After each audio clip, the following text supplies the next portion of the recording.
Well, seriously though, what kind of stuff would Scott want? Maybe we can ask the guys and see what they've been buying recently. You know, he has a whole tape about this stuff.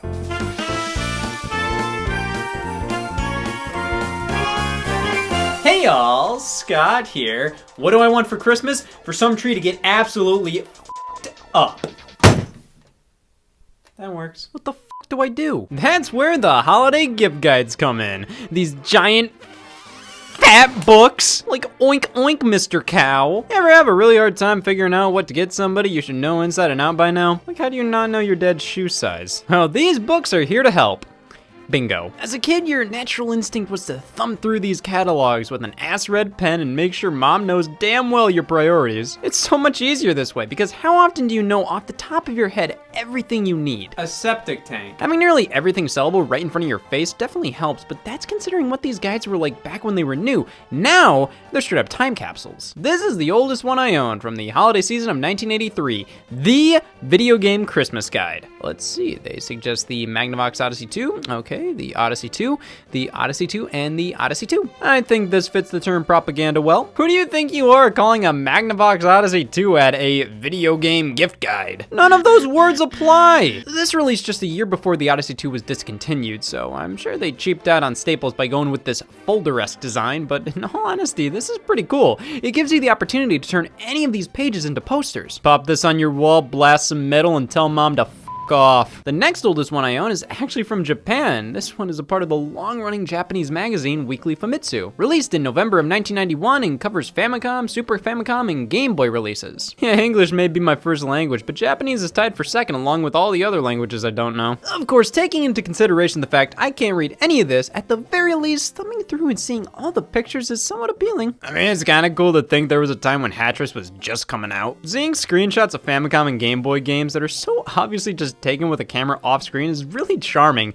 When I was a kid, that's how I would have put together a video game magazine in Microsoft Office or something, so it's really cool to see actual professionals use more amateurish techniques, even if it's only because that's all they could really do at the time. Now, I will reiterate.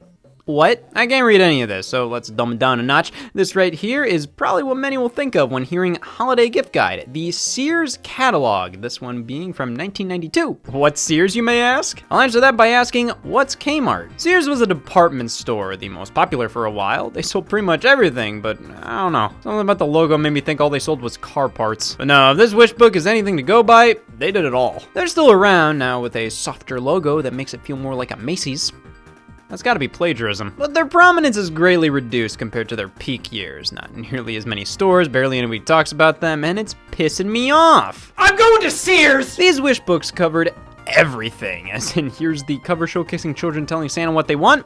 Lingerie. Collegeopoly. What kind of jerks can't get the Monopoly license? For style points, they include NES games and accessories in with this listing for crew necks and cargos, because I'd like to see you play Metroid in anything but. See, I like this because it shows how everything was back in 1992, not just video games. Pants were different back then. Or how novelty fish merch was just getting started. A personal tanning bed for $2,500? I already own a flashlight. This counts.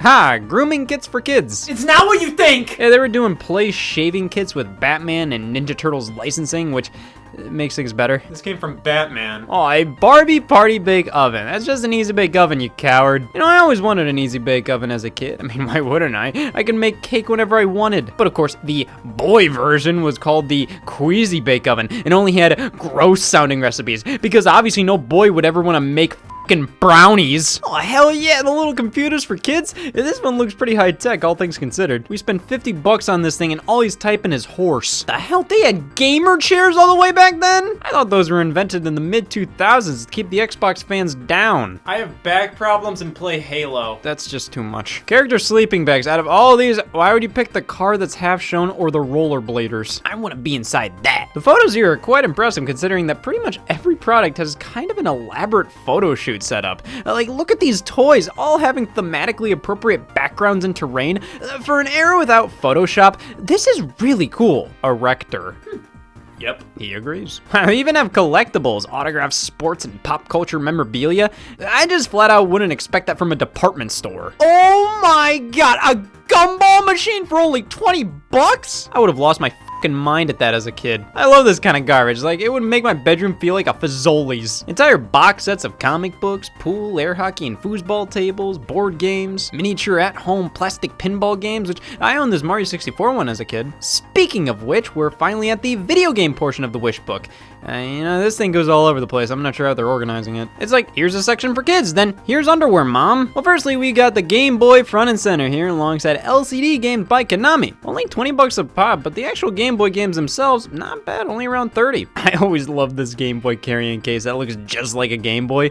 Weirdly enough, no screenshots of games for the handheld, while on the next page for the Atari Lynx and Sega Game Gear, we get nothing but Bill and Ted, time-traveling righteous dudes on a wacky adverb. The Turbo Duo was $300.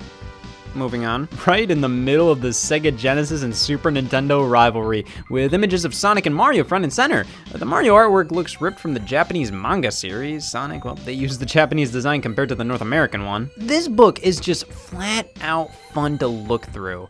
I mean, I think everybody gets a kick out of just looking at toys. Look, you can be Nickelodeon. But there's so much here that I feel like vintage Sears wish book should be held to a higher standard these days. Historians should scoop these up and treasure them, as nothing else will give you a better indication of what was going on this year than this. But the wish book covers everything.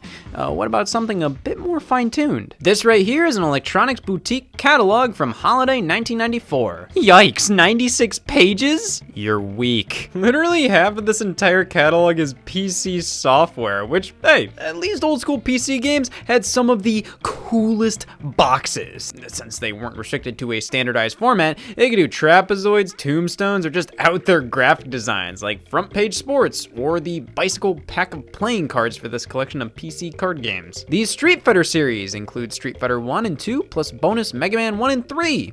Well, then this package is just as much Mega Man as it is Street Fighter. What the hell? Jesus, $30 for screensavers? Like, how is this the same price as Dr. Ruth's Encyclopedia of Sex? And why is Seinfeld more expensive than both? Contains all the information you and your family need to be sexually literate in the 90s. Any other decade, you're f***ed. Or you're not getting f***ed, I guess, so make your way to American Dream Calendar Girl screensaver. This is a tough decision. Bro, Metal and Lace contains violence and sexy graphics? Is that a warning or a selling point? Looking for something fun and exciting yet sexier than munching dots or pudgy painters? Oh, go f*** yourself. You losers playing Pac-Man when you should be horny. Limber up those fingers. Comes packed with speed and action to challenge the player in you, and includes the first ever action game plot to entertain you. You really think this would turn me on? You think Pac-Man doesn't, cause joke's on you, it does! Finally, we're out of the PC section, and things start off with the Tiger Electronic LCD games. Jesus Christ. All roughly 20 bucks except for this Dear Diary one. Obviously, it's a bit more complex, almost like a miniature electronic planner. Speaking of which, did you know Sega made something like that? A Sega Electronic Communicator and Organizer. This entire page is dedicated to everything Sega that barely counts as Sega. The Pocket Arcade, the Pico, Pods. Who the hell are you? Then there's the 4 pages for the Panasonic 3DO. You can trademark the word real. Roughly $70 per 32X game. That's f***ed up. 36 great holes. Who ranked them? Rayman got this bizarre temporary box art and was referred to as the Rayman. Pages dedicated to different publishers. Oh my god, like you'd think these pages are being utilized enough. Mickey, Mickey, Mickey, Mickey, Mickey. It's so cool to see temporary box art like this for games so old. To see that they didn't have Super Punch-Out or Uniraces or Tin Star art, so they had to make their own. It's really something else. But my god, video game prices were ridiculous back then. The fact that Tetris 2 is only $10 less than Super Metroid is a crime. Or the fact that X-Men and the Great Circus Mystery are both $70? But at least there's a pre-order bonus for Wario's Woods for the player that just couldn't wait. But then Final Fantasy 3 was 80 bucks, which makes sense. If you're getting money out of any game, it's probably this one.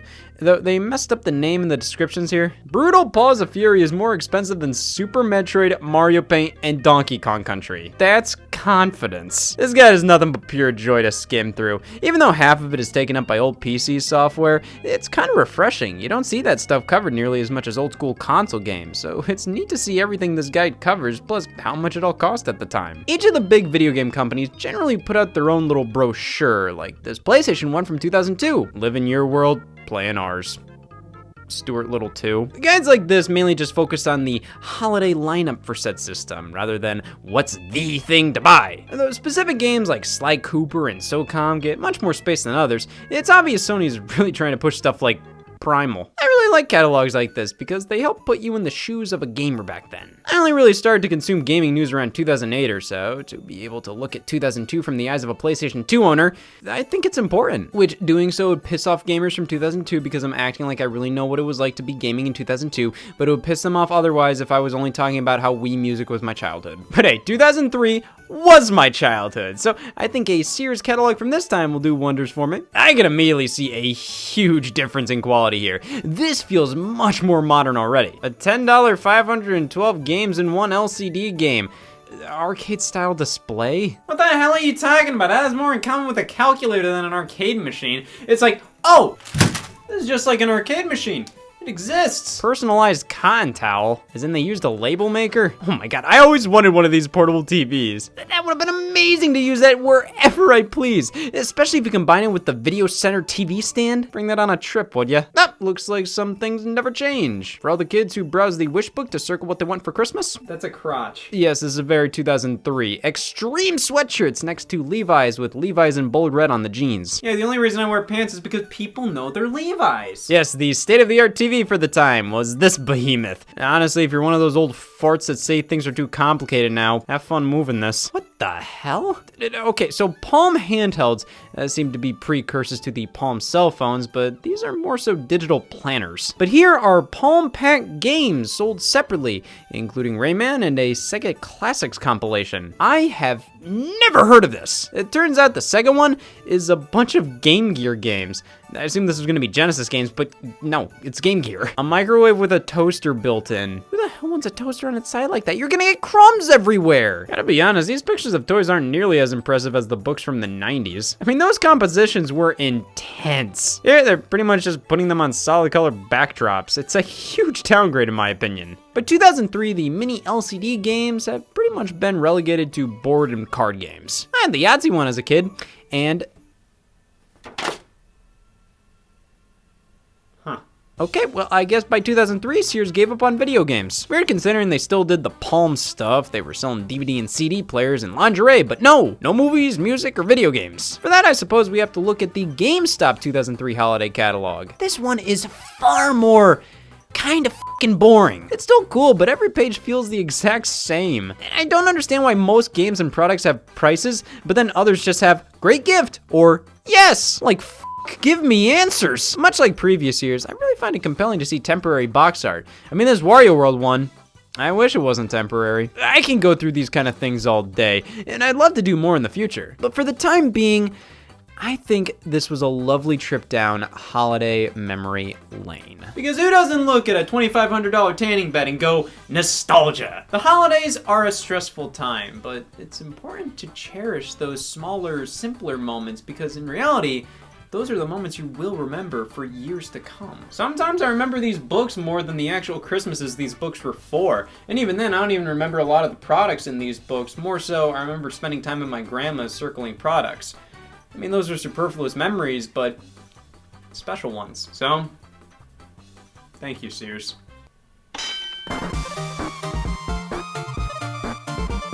Is this what his therapy sessions are like? Yeah, with less crying. Okay, well, I think we should head back to the party. But we don't want anybody to know what we're doing back here. We gotta come up with a good excuse. Well, what happened to you? Oh, he beat the shit out of me. I second that.